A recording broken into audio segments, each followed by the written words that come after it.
Picture a factory in rural Egypt and this is probably what you'd expect to find. It's locally owned and staffed by local workers, packing vegetables grown in the nearby fields.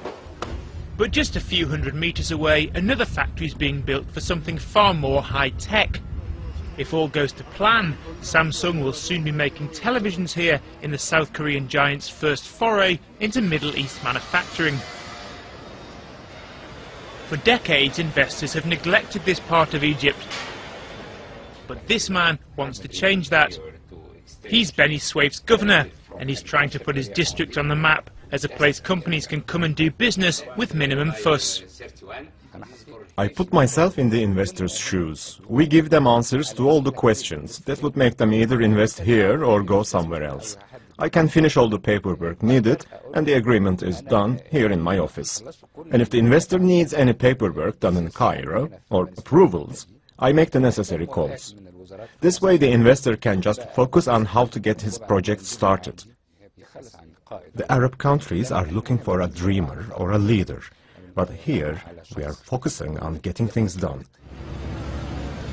Beni Suef's been upgrading its highways and building bridges to impress exporters with improved access to ports like Alexandria and the Suez Canal. So is this enough to persuade investors to overlook Egypt's difficulties of the past couple of years?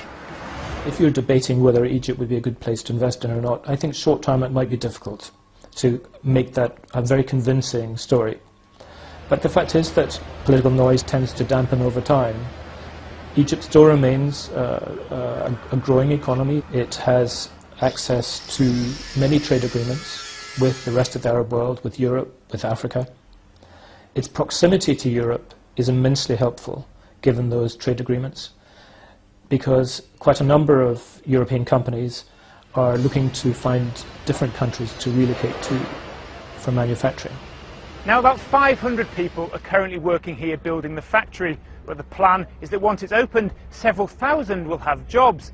Now this is a region with very high unemployment, and so in good news for the local labour force, one condition of this building going ahead is that 80% of the staff must be from the local area.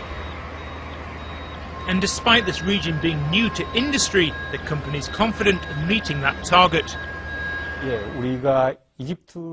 One of the reasons why we decided to invest in Egypt is because the population stands at over 90 million.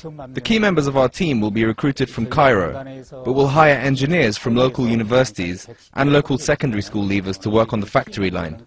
In a very short space of time, we'll be able to train our staff without any problems.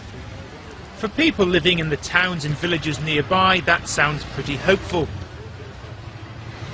But are the would-be workers convinced? I graduated in 2001, but since then I still haven't found a job.